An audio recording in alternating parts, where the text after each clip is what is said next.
asibambe ngenyama Hlosa umsizi athi igama likaJesu indlela yonke ibe udondolo lwakho khona uzufike la udinga khona sikuhlangabeze baba amani kaJesu haleluya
Asibingelele baba Sibande emsakazweni iRadio Quest baba. Ngiyabingelela mama umthetho ngithi uJesu Kristu uyinkosi kumlalele ekhaya befundisi bonke abaphathi bekhwezi nebhodi. Ngiyabingelela egameni likaJesu. Baba kuyintokozo enkulu ukuthi sibeka nawe la emsakazweni inkanyezi ukusa ngaphansi kwengosi lapho sithi khona sivuselela ithemba. Baba njalo ke njengamasonto sibe nehloko ezahlukene futhi sihamba ke nabafundisi abahlukene. Namhlanje baba sithake sihambe nawe sibuka nje ihloko esiyisimanga nje baba engithe ngesikhathi ngifunda iBhayibheli lami yathinteka nje kakhulu inhliziyo yami. Sithola lapha na ke kuLuka 2:43 lapho kuthiwa sebeziqedile izinsuku ekubuyeni kwabo umntwana uJesu wasala eJerusalem abazali bakhe bengazi. Baba ngithintwe nje lapho ukuthi abazali bakhe bengazi ukuthi umntwana usesele. Manje baba kuyavela nje ukuthi uma sikholwa kufanele ukuthi siholwe umoya ongcwele. Nathi ke baba nje umbuzo enginawo nje wokuqala uthi engabe ngihlukanisa kanjani ukuholwa umoya ongcwele nokuholwa umoya kaSathane na? Ngiyabonga mama umthetho. Sijulile isihloko sakho kakhulu sijulile. Uye ushoke uthi umuntu angasibambi ngenyama sinjalo nje lesi ngempela. Ngibonge nokuhlonipheka nje ukuthola isihloko esinje nokuhlonipheka ke ngeviki lakho. Sithi happy belated birthday. Siyazi ukuthi ngolesithathu ubuzalwa njengoba kuyisonto namhlanje. Siyambonga uNkulunkulu. Njengoba usho ukuthi kuhlukanisa kanjani umuntu oholwa umoya ongcwele noholwa nguSathane. Uma ngizosummarize nje ngihlanganisa uGalatia 5 ukubeka kucace uthi bahamba ngomoya. Abahamba ngomoya abafezi izinganuko zenyama eziphethwe nguSathane. Waphela inganuko zenyama ezabantu abanomoya kaSathane. Point number 2, abaholwa ngumoya kaSathane bakhanuka okuphambene nomoya ongcwele. Iphuzu lesithathu abaholwa ngumoya kaNkulunkulu abekho phansi komthetho. Iphuzu lesine amaphuzu ama-5 elesine abaholwa ngumoya ongcwele babethele esiphambanweni inyama kanye nokuheka nezinkanuko ngoba kufanele umzalwane ebethele inyama. okugcina-ke abaholwa ngumoya babonakala ukuthi babe nezithelo zikamoya ezingu-9 ekuthiwa uthando, ukujabula, ukuthula, ukubekezela, ububele nobuvi. Ubuvi-ke umusa, goodness ngesingisi, nokukholeka, ukwethembeka, ubumnene nokuzithiba. Ubonakala ngalezo zithelo zikamoya. Kodwa abaholwa umoya wesitha, usathane, benza imisebenzi yenyama ebhaliwe ukuthiwa ubufebe, ukungcola, ukuphinga, amanyala, ukukhonza izithombe noma okudaliweyo kunomdali, ukuthakatha, ubutha, ukulwa, ukubulala, umona, ukuthukuthela, ukubanga, ukwalana, ukwahlukana, umhawu, ukudakwa, ukuxokozela, izizindlu ezimbi, ukweba, ukufakaza ngamanga, ukuhlambalaza, igcine ngeso elimbi. Zonke lezi zinto ziyimisebenzi yenyama. Ngiyabonga mama uMthetho. Hey, siyakuzwa baba, siyakuzwa kakhulu bamsibande. Lelo nkanyezo sekuyona-ke njalo inkanyezi yokusa iradio Khwezi esi-20.5 no-107.7 FM. Uhlaseleke noNhlanhla uFortunate for2 kaMajola Mthetho. Angihambi ngedwa kodwa nokungihamba-ke nobamsibande.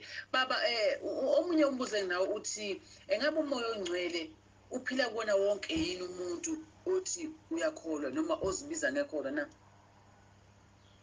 Umbuzo ojulile kakhulu loyo ndodakazi yami. Cha, umoya ongcwele uphila kumuntu okholwa nguJesu njengokusho kombhalo. Angiphinde, umoya ongcwele uphila kumuntu okholwa nguJesu njengokusho kombhalo. Izinkolo ziningi, sikholwa izinto eziningi, siphila phansi komthunzi welanga. Khona ababiza umuntu ngokuthi uyena bakholelwa kuye, abanye bakholelwa lapha nalapha ezintweni ezidaliwe. Ngakho-ke umoya ongcwele akahlali kunoma ubani okholwayo, kodwa okholwa nguJesu njengokusho kombhalo. Usho njalo izwi lenkosi ngokaJohane chapter 7 verse 38-39 uthi inkosi uJesu yathi, okholwa yimi njengokusho kombhalo esiswini sakhe kuyogobhoza imfula yamanzi aphilayo. Athi verse 39 washo lokho ngomoya abaza kumamukela abakholwa nguye. Ukuba umoya wayengakafiki lokhu uJesu wayengakakhazimulisi. Ngakho-ke ukuze ukholwe uJesu njengokusho kombhalo, funda umbhalo, funda iBhayibheli, bese uyalenza izwi lakhe olifundayo. Isitepu sokuqala leso ukuze ube nomoya ongcwele, funda umbhalo. Bese-ke izwi lakhe eliyisigezo samanzi, njengoba esho Efesu 5:26, yilo phela lelo olifundayo izwi likaNkulunkulu. Izwi likaNkulunkulu lihlambulula umphefumulo ukuze uthande uNkulunkulu futhi uthande abazalwane. Akekho phela umuntu ozothi uNkulunkulu ofunda izwi kodwa azonto umzalwane wakhe. Siyakuthola-ke kuPetro wokuqala chapter 1:22 ukuthi izwi lihlambulula umphefumulo. Uma-ke leli izwi seluhlambululile umphefumulo wakho, uzalwa kabusha ngalo, ngoba liyimbewu engapheliyo, liphilile, limile futhi linamandla. Uma-ke usuzelwe ngezwi, usuzozalwa ngomoya, bese kugobhoza imfula yamanzi aphilayo, njengoba uJesu washo kuJohane 3:5 wathi ngiqinisile ngithi kuwe, uma umuntu engazalwa ngamanzi nangomoya angengene embusweni kaNkulunkulu. Ngakho-ke uma ungakholwa nguJesu njengokusho kombhalo, ngeke umoya ongcwele aphile kuwe. Ngakho-ke uma ukholwa njengokusho kombhalo uzokwenza umbhalo wenza izwi. Ngesikhathi wenza izwi elinezinto eziningi ezisezweni esingeke siziqede ukuzibala, then uNkulunkulu uzobe sekunika umoya wakhe ongcwele. Bese-ke uba nomoya ongcwele wena ngoba ukholwa nguJesu njengokusho kombhalo. Mama uMthetho. Baba, omunye umbuzo uthi lizwakala kanjani iphimbo likamoya ongcwele uma ekhuluma nawe na? Umbuzo ojulile loyo kakhulu. Mhlambe kuzofuneka sibuke ukuthi ukhuluma athini, ilokho kuzokwenza ukuthi ukwazi ukuzwa, ngoba noSathane uyakhuluma, nomoya ongcwele uyakhuluma. So ukuze wazi ukuthi ubani okhulumayo, asikhuluma ukuthi umoya ongcwele ukhuluma athini. Okokuqala, iphimbo lakhe lizwakala ngokuthi lifakazela uJesu, noma sithi lifakazela umoya ongcwele okhuluma okuhambisana noJesu. Umoya ongcwele lufakazela uJesu. Ngakho uma izwi olizwayo lisho into ephambene nezwi, izwi phela iBhayibheli, izwi ulizwi uJesu ulizwi unguNkulunkulu wayekhona eqaleni kuNkulunkulu akuvela ngalutho ngaphandle kalizwi ngakho-ke umoya ongcwele ufakazela uJesu. Okwesibili lizwakala ngokuthi leli phimbo lisifundisa konke liphinde lisikhumbuze konke okwahluka uJesu.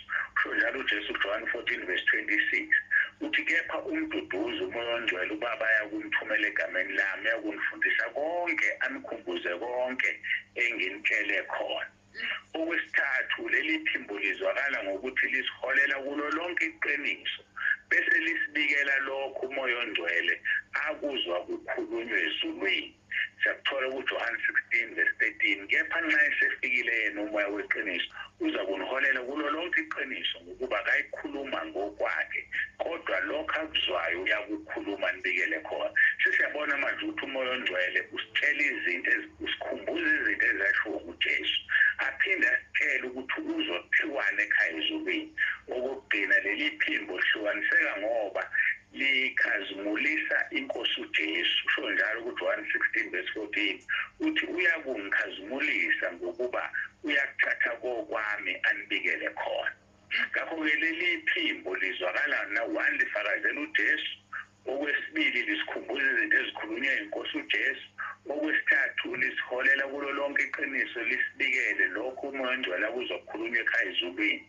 Okwesine liyakhazimulisa inkosi uJesu alikhulumi kabi ngoJesu lisapota yonke into esebhayibhelini. Kusho ukuthi uma uzwa izwi elixabana nezwi akulona elikamoya ongcwele.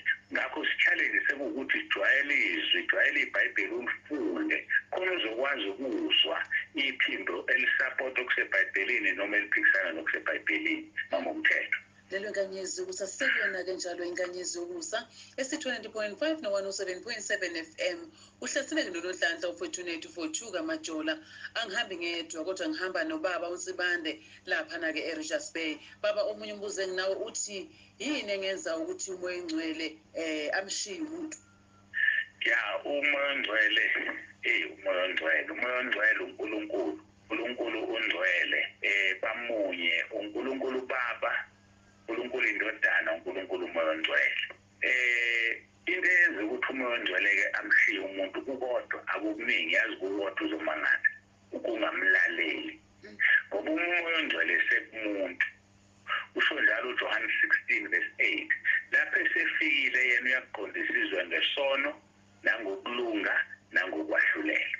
Ingomo kamoya ongcwele mayifika emhlabeni uzokwenza lento, mayifika kumuntu wenza lento ukutshela ngesono akutshele ngokulunga abese kutshela ngokwahlulela. Uma wena ungalaleli useyakushiya. Ngakho-ke ngikhumbula indaba kaSamuel wokuqala uchapter 15:22-23 lapho kufika uSamuel enkosini uSawuli uthi uJehova uyenamela yini iminikelo yokushiswa nemihlatshelo njengalokho enamela ukulalelwa kwezwi lakhe na? Kakuhle ukulalela kunomhlatshelo nokuqaphela kuhle kunamanono ezinqamo ukuba ukwambuka kunjengesono sokubhula nenkani ifana nokukhonza izithombe namatherafu ngokuba ulahlile izwi likaJehova naye ukulahlile wena ukuba ungabe usaba inkosi. Iyodwa into eyenza uSawuli waphelela ubukhosi walahla izwi likaJehova. Namhlanje iyodwa into eyenza umoya ongcwele akushiye ukungayenzi into athi yenze athi hamba ukhuleke manje uthi ngisawasha mangiqeda ukwasha ngizokhuleka athi njengamanje yenza ukuthi hamba ufunda izwi manje hayi mangiqeda ukudla ngizolifunda iBhayibheli useyakushiya ukushiyakhe. Ngiyabonga mama umthetho. Baba, omunye umbuzo enginawo uthi ithi inkosi uJesu ilo nalo okhuluma izwi elimelene nayo inkosi uJesu uyakuthethelelwa, kepha loyo okhuluma izwi elimelene nomoya ongcwele akayikuthethelelwa kuleli nakwezayo. Angabe yiziphi izinto engingasikhuluma simelane nomoya ongcwele nababa? Umbuzo ojulile nawo loyo kakhulu. Ake silicaphune kahle leli izwi uMathewu 12:31-32 uthi abantu bakuthethelelwa zonke izono nokuhlambalaza kepha ukuhlambalaza umoya akuyukuthethelelwa. Ilona loyo okhuluma izwi elimelene nendodana yomuntu uyakuthethelelwa kepha lowo okhuluma elimelene nomoya ongcwele akayukuthethelelwa nakuleli izwe nakwelizayo. Ukuhlambalaza umoya ongcwele ngifuna ukuqala la kuyisono sokufa, isono sokufa. Ubheka incwadi yokuqala kaJohane umpostoli chapter 5 verse 16 no 17 uthi uma umuntu ebona umzalwane wakhe ona ngesono esingesise sokufa makacele uyakumnika ukuphila ekunika laba abenza isono esingesise sokufa angisho ukuba kucelwe ngaleso konke okungalungi kuyisono kukhona isono esingesise sokufa indaba ukuhlambalaza umoya ongcwele kuyisono sokufa ngoba unakuthethelelwa kuleli nawo elizama usumhlambalazile usufile nje uphila thina abantu sibona uphila uhamba kanti ufile ngokuhlambalaza umoya ongcwele utheke yini usuku yenzile ukuze uhlambalaza umoya ongcwele okokuqala ngizobeka mhlambe yamaphuzu ambalwa okokuqala ukukhuluma kabi ngomoya ongcwele umgxeke ucela nje umoya ongcwele lokho kwenza ukuthi usumhlambalazile abanye baze baqhamba amanga asukume ebandleni athi umoya ongcwele uthi engazange asho uyamhlambalaza umoya ongcwele ake sibukeke onokugxeka umfundisi ukuhlambalaza umoya ongcwele ngoba uma lo mfundisi enomoya kaNkuluNkulu awugxeki yena ugxeka umoya ongcwele ake sibuke uMshumayeli 5 verse 6 uthi ungavumeli umlomo wakho ukuba wonise inyama yakho futhi ungasho phambi kwesithunywa sikaNkuluNkulu ukuthi kuyiphutha yini ukuba uNkulunkulu athukuthelela izwi lakho achithe umsebenzi wezandla zakho na yabona mawusho uma umuntu emile eshumayela noma engashumayeli isithunywa sikaNkulunkulu ukuthi ungasho kuso ukuthi kuyiphutha esikukhulumayo ngani ngoba sihlonipha umoya ongcwele okuyena yebo-ke siyazi abafundisi baningi khona abangenayo umoya ongcwele nabanayo kodwa nje isithunywa sikaNkulunkulu ungasho ngoba uNkulunkulu uzochitha umsebenzi wezandla zakho masibheka izenzo chapter 5 verse 1 kuya ku-11 u-Ananiya noSafira behamba beyonikela kanti bayigodlile enye imali uvesi wakhona uPetro uthi Ananiya kungani ukuba uSathane agcwalise inhliziyo yakho uqamba amanga kumoya ongcwele ugodla ingxenye yemali yezwe na laba babethi baqamba amanga kuPetro kodwa uPetro uthi kungani niqamba amanga kumoya ongcwele ugodla ingxenye yezwe na awuqambanga amanga kubantu kepha kuNkulunkulu kuthe u-Ananiya ezwa lawo mazwi wawaphansi wafa kwesaba kwehlela bonke abezwa lokho kukhombisa khona ukuthi hlonipha inceku kaNkulunkulu noma ubani-ke umntwana kaNkulunkulu mhloniphe ngoba unomoya ongcwele umgxeka umphikisa usuzidalela isono sokufa ongayokuthethelelwa kuleli nakwelizayo iphuzu lesibili engifuna ukulibeka ukuphila impilo yokwesaba uNkulunkulu kodwa amandla akhe uwaphika impilo yokuzenzisa uhlambalaza umoya ongcwele mawenze njalo masibheka lelizwi likhona encwadini yesibili kaPawule ebhalela uTimothy chapter 3 verse 5 uthi nabanesimo sokumesaba uNkulunkulu kepha amandla akhe bewaphika labo-ke wobagwema sibona ngani lokho uma usubheka u-Isaiah 63 verse 10 lithi kepha abahlubuka badabukisa umoya ongcwele waphenduka isitha sabo walwa nabo kunabantwana bakwe-Israyeli so uma uhlubuka udabukisa umoya ongcwele uphenduka isitha sakho amathuba akho kuphinde uthola umusa mancane kanjani na amaHebheru 6 verse 4 kuya ku-6 uthi ukuba kunakwenzeka ukuba laba sebake bakhanyiswa banambitha isiphiwo sasezulwini benziwa bahlanganyeli kumoya ongcwele elibambelelo benziwa bahlanganyeli umoya ongcwele banambitha izwi elihle likaNkulunkulu namandla ezwezayo babuye bahlubuka akunakwenzeka ukuba babuye bavuswe baphenduke lokhu sebezibethelela indodana kaNkulunkulu bayithela ngehlazo obala ngakho-ke uNkulunkulu Baba uNkulunkulu Indodana bahlala kithi ngomoya wakhe ongcwele maningi amavesi anjalo ngabe amagama-ke ngichaza ukuthi umntwana kaNkulunkulu unomoya ongcwele ngakho musulwa naye musumphikisa number 2 uma uphila impilo yokuprethenda ukuthi uyamsaba uNkulunkulu kanti amandla uyawaphika uhlambalaza umoya ongcwele abantu abakude abangale bathi usibanibani uyakholwa sekuyezwakala usibanibani usenza umonakalo othize endaweni ethile sekhona ingane ekhulele ukwenzeke lokhu nalokhu bese kuthiwa bebethi bayakholwa uhlambalaza umoya ongcwele usenkingeni ukuthi ungathethelelwa kuleli nakwelizayo ngakho-ke masiqapheleni izinto esizenzayo singalenzeli ibanga eliphansi mama uMthetho. leyo nkanyezi usasekho yona-ke njalo inkanyezi yokusa iradio khwezi si-290.5 no-107.7 FM uhlaseleke noNhlanhla ufortunate u-42 kamajola Mthethwa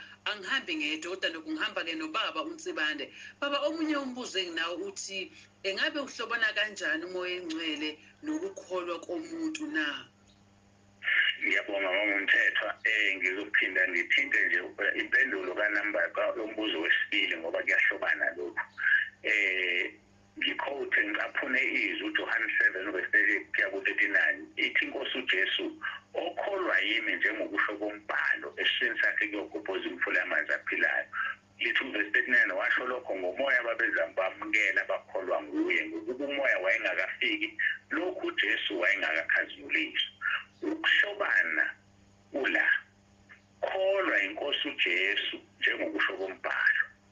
Imfula yamanzi okuphila okungumoya ongcwele uzogobhoza kuwe. Athi kuJohn 15 verse 7 hlalani kimi ngicela nikuthandayo nikwenzele. Sikhuluma ngokuhlobanisa ukukholwa nomoya ongcwele.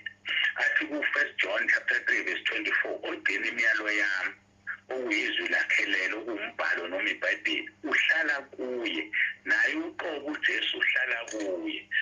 Siyazi ngalokho ukuthi uhlala kithi ngaye umoya asikeze yena. Ngakho-ke kuhlobana ngokuthi kholwa Inkosi uJesu. Mawusukholwa uyena uJesu nokusho kombhalo uzobe sekunikeza umoya ongcwele kungamanzi emfula okuphila azogobhoza esiswini sakho. Kuhlobana kanjalo-ke umoya ongcwele nokukholwa komuntu baba uMthetho. Siyakuzwa baba Msibande, siyakuzwa kakhulu baba. Mhlawumbe omunye umbuzo baba uthi engabe ukukhuluma kwamoya ongcwele nokuboniswa kuyinto ehambisanayo yini na baba? Yebo mama uMthetho, into eyodwa uma unomoya ongcwele. Ngifuna ukusekela ngalokho. Yebo into eyodwa uma unomoya ongcwele. Ake ngichazeke. Uma sibuka izwi leNkosi Izenzo chapter 2 verse 17 no-18 uPetro wayishumayela ekhotha noma ecaphuna uJoel 2 verse 28 no-29 lithi kuyakuthi ezinsukwini zokuphela kusho uNkulunkulu ngiyakuthulula umoya wami phezu kwayo yonke inyama amadodana enu amadodakazi enu ayoprofetha izinsizwa zenu zibona imibono nakho kuboniswa abadala benu baphupha amaphupho. Verse 18 yebo naphezu kwezinceku zami nezincekukazi zami ngiyakuthulula umoya wami ngaleyo mihla ziyakuprofetha. Ngakho-ke okusemqoka ukuthi ubani obusa nongaphakathi kwalo muntu oboniswayo.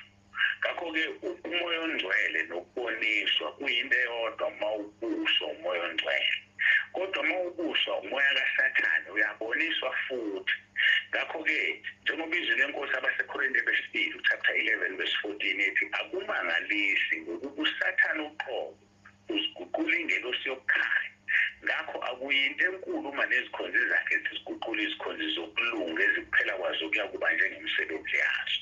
Ngakho-ke kubizwa ukuthi umntwana kaNkulunkulu abe nomoya wokuhlola umoya wokuhlola ukuthi lo muntu othi ubonisiwe uboniswe yimuphi umoya ongcwele noma umoya kaSathane. Ngoba incwadi yokuqala kaJohn chapter 4 verse 1 uthi bathandekayo maningakholwa yibo bonke umoya kepha hlolani umoya ukuthi bangaba kaNkulunkulu ngokuba baningi abaprofethi bamanga abaphumele ezweni bama uMthetho. Siyakuzwa baba. Baba, omunye umbuzo enginawo uthi-ke manje ngingazi kanjani ukuthi umoya engcwele usethuthile kimi? Ngoba nakho baba kuthiwa abazali bakaJesu uJesu wasala bengazi. Hayi mama uMthetho engathayi ungiphekile namhlanje imibuzo yakhe isulile inzima. Hayi kodwa-ke ngomusa kaNkulunkulu abalaleli bayafuna ukwazi. Ungabona kanjani ukuthi umoya ongcwele usethuthile? Ziningi izinto umuntu angabona ngazo ebezenzeke senothando lokuqala ezingasenzeki manje. Ziningi kodwa ngizobala nje ezimbalwa. Okokuqala ukufakaza ngoJesu kuyaphela. Masibuka izwi leNkosi ngokaJohn chapter 4 verse 20-29 owesifazane owayezokha amanzi efica uJesu emthonjeni esekhulumile naye uJesu ethe ucela ukuphuza amanzi uthi uJesu-ke ehamba ubiza indoda yakho uthi anginayo uthi uJesu usho kahle ngoba usuku waba namadoda ayisihlanu nalo hlezi akuyona yakho. lithi izwi lenkosi verse 28 no 29 owesifazane wayeseshiya imbiza yakhe wayemzini wathi kubantu wozani nibona umuntu ongitshele konke engikwenzileyo kungebe nguKristu na ngakho-ke umuntu okholwa indodana kaNkulunkulu nobufakazi phakathi kwakhe usho njalo 1 John chapter 5 verse 10 so uma-ke uMondlo esethuthile ayisekho lento ekushisayo usafuna ukukhuluma ngoJesu usunamahloni ngaye into yokuqala kuyaphela ukukhuluma ngoJesu phuzu lesibili kuyaphela ukuzihlambulula ukulungisa uyilungisa impilo yakho phambi kaNkulunkulu kuyaphela u1 John chapter 1 verse 7 uthi kepha uma sihambe ekhanyeni njengalokhu yena uqobe esekhanyeni khona sinenhlanganyelo omunye nomunye negazi likaJesu indodana yakhe liyahlambululwa ezonweni zonke njengoba ngithi kuyaphela kuyihlambululo awubusahambe ekhanyeni awubusafuna ukudonsa umlungisisi wakho noma umntwana kaNkulunkulu nomngcele kaNkulunkulu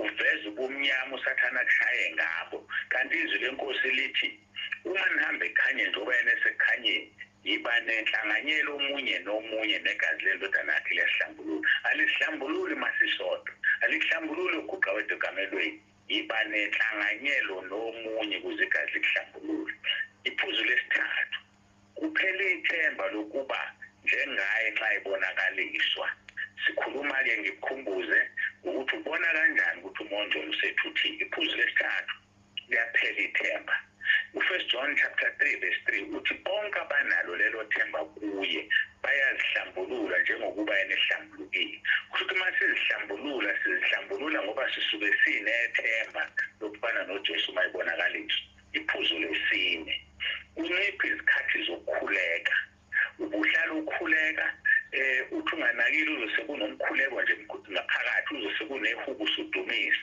ziyaphela lezi zinto uma uMondlo esethuthile kanti izwi lenkosi lithi uKolose 4 verse 2 qiniselani ekukhulekeni nilinde kukho ninokubonga abaseThesalonika bokuqala chapter 5 verse 17 lithi khulekani ningaphezi singathinta amaningi amavesi noJesu athi khulekani uze ningangene ekulingweni kuyaphela ukukhuleka umzalwane ethi ethandaza zubeka lale aphaphame eguqile hawu bekwenze njani bengithandaza uzumekile athi ethandaza kube kudlala iy'thombe bona izinto ezingekho imicabanga awukho kule nto ayikhulumayo azagcine sehlambalaza umoya ongcwele akabona kanakile ngokumqonda uphelele usathane umshayile unciphe ukukhuleka iphuzu lokugcina kunciphe ukufunda iBhayibheli usuke sethuthile umoya ongcwele njengoba sizwile ukuthi umoya ongcwele ukukhumbuza yonke into uJesu ayikhuluma bese kubikela lokho okukhulunywa ezulwini kuyancipha-ke ukufunda iBhayibheli uzokukhumbuzani-ke umoya ongcwele phela awukwazi ukukhumbuza umuntu into angayazi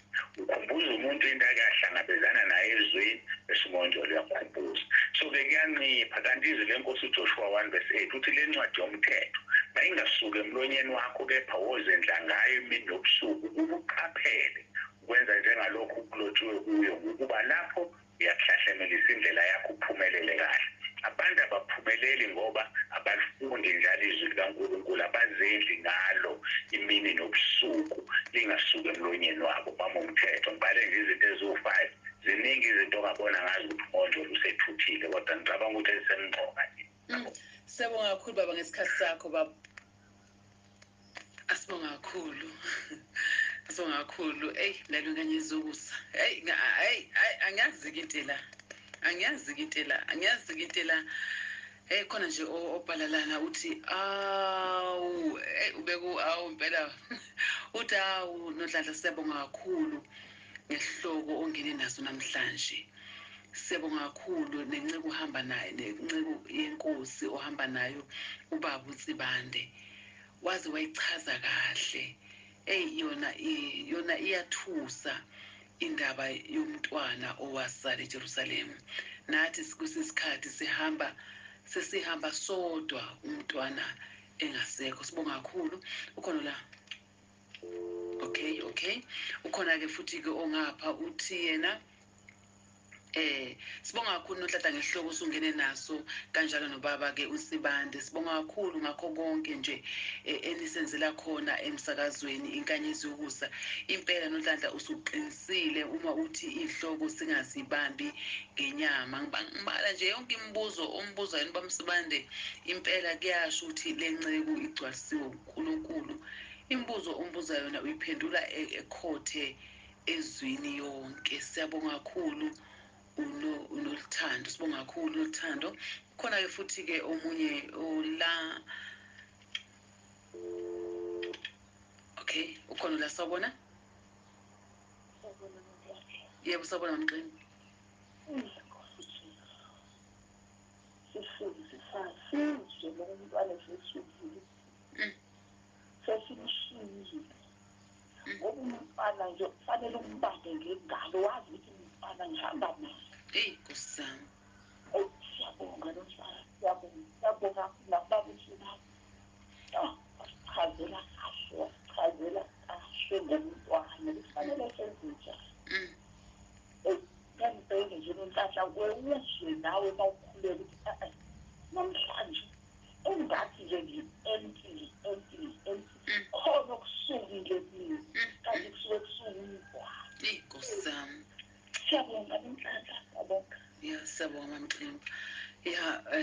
Sibonga kakhulu Mamqembu. Ukhona uthi Nonhlanhla bona lesihloko ngena namhlanje sifikisela nje inyembezi. Wasigcina lapho. Njengoba ngisho nami ngithi angikwaze ngakuzwa ngesikhathi ngifunda iBhayibheli ngizwa umbiko onjalo. Ingakho ngicelile ngathi impela ungisiza ungasibambi ngenyama ngoba angikwaze ngakuzwa. Mhlambe benginakho ukuthi mhlambe lokho kwaziwa yimi, mhlambe kukhona vele ozokuzwa naye namhlanje. Nangempela nangisho nanginoma Mqembu yaphuma uyasho uyamuzwa ukuthi uthintekile. Nanginomunye uthi Nonhlanhla isihloko namhlanje usiphethe sifikisela nje inyembezi. Ukhona la. Sawubona? Amen mama mfethu. Siyaphila babukumete njani baba? Siyaphila. Yebo baba. Siyabonga kakhulu mama Mthethwa ngesihloko esishoko nesinzima sona mawusilalele nengxenye yenkosi baba Nsibande. Asekudlulisile isifundo nje bazalwane impela mina ukuthi umoya ingcwele uyasifundisa iclass lela sifaka kulo ngengxenye yenkosi baba Nsibande nangawe mama Mthethwa ukufundisa ibandla ubuhlungu bokuhamba umoya ingcwele ngasekho. Leyo nto inobuhlungu obukhulu uma ngabe wake wahamba naye ungasenaye. Ngoba noma uma kungena isono phakathi lento ikhala lapho uma ngabe ukhona okonile umoya ingcwele noma empilweni yakho kukhona okonakele uzwa qala naye umoya ingcwele ubuhlungu obuzwa ngaphakathi ukuthi sekonakele. Yingakho kubalulekile ukuthi umntwana kaNkulunkulu ofuna njalo ukuhlala nomoya ingcwele ebese gijima eya emhlambulukweni nasemkhulekweni ukuthi abuyisane noNkulunkulu nomoya ingcwele. Uma esebuyile futhi uyabuzwa lobumnandi. Kodwa uma ingasekho kuba nalobo buhlungu noma ungathi ungavela phambi kwabantu ungathi ujabule kodwa phakathi ejuleni kumoya nasenhliziyweni yakho uzwa ukuthi kunobuhlungu obukhona. Umoya ingcwele ubuhlungu mayeseshiya umuntu. Ngakho siyabonga nje lesi sifundo sanamhlanje ekuseni kuyisonto. Siyabonga kakhulu mama Mthethwa uNkulunkulu aqhubeke njalo njalo ekhulisa incebo yenkosi. Siyabonga kakhulu sidlo omningi namazwi afundayo la siyawabona impela aqondisa indaba kamoya ingcwele nokuphana kaNkulunkulu. Inkosi mayibusise ibandla lonke. Abalaleli abangaphela amandla uNkulunkulu abaqhubeke njalo bekhula kumoya ingcwele sikule nkundla yekhwezi ethi sibuyisa nje ithemba. Amen baba Mthethwa. Amen baba. Siyabonga kakhulu babugumete. Asibonga kakhulu babugumete. Uthi class wakwasho babugumete ngosuku wathi inkonzo le kahle hle ngempela luhlelo umuntu usuke esenkonzweni. Omunye wakwasho athi wena Nonhlanhla sithi siye enkonzweni sibe vele sisuthi mangaphazame cishe umakoti kababa ungubani lapha na khona emthunzini athi uthi uye enkonzweni uvele nje uye enkonzweni uvele usuzidlile usuthi ufike enkonzweni uzwe uthi ufika vele uyavutha ngalolu hlelo. Siyabonga kakhulu, siyambonga nje kakhulu uNkulunkulu. Ukhona futhi la. Sawubona? Sawubona Nonhlanhla mntana. Yebo sawubona mama.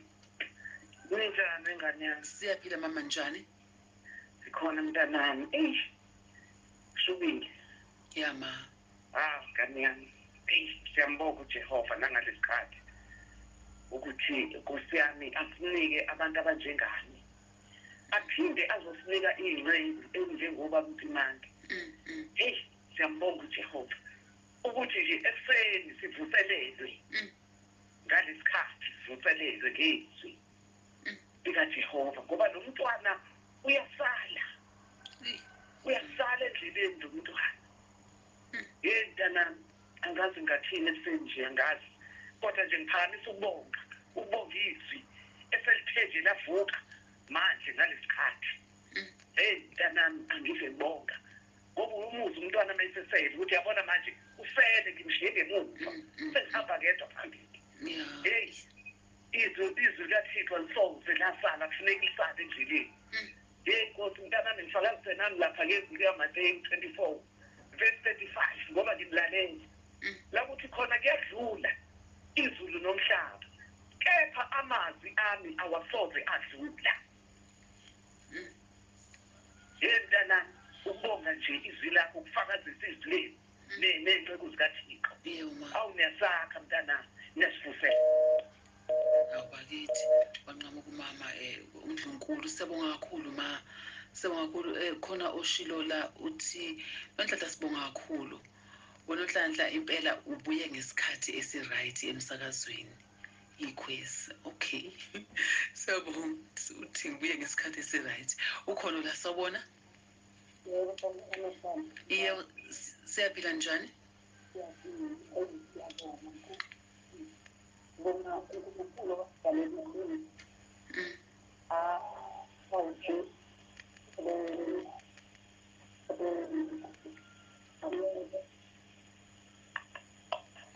awubakithi okay ukhona la sawubona yebo sisifuthu yebo sawubona sisi kufanele ukuthi ukhuluma kuyenzeka kuyaphila okay kodwa ngiyakuzwa kahle cha umamzwane lo sisi yamila namhlanje asikwazi ukukhuluma asikwazi sisi namhlanje siyakhala Jesu uNkulunkulu sikhulu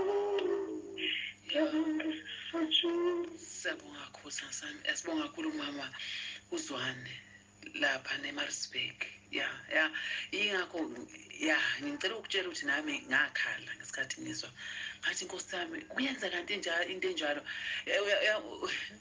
ushilo ke ubaba uGumede uthi ke uma ke wake wanambitha ukuhamba naye kuba buhlungu mawusuzwe sele kuba khona lento uyichazile kuba Msebandi uthi mntwana uyasala izinto eziningi unganakile wena nawe uthi kwesikhathi yazi ungithinta into eshuba Msebandi uthe uthola ukuthi mhlawumbe ugxeka inceke kaNkulunkulu kanti vele ugxeka umoya ongcwele uhamba nje vele into ethelele into engekho into esikude nawe into engake esenza ngaphela kuthi ogxeke umoya ongcwele akayi ukuthethelelwa kuleli nakwethisayo ngibuka nje ukuthi wena bangaka abafundisi sobagxekile bangaka abafundisi okhulume ngabo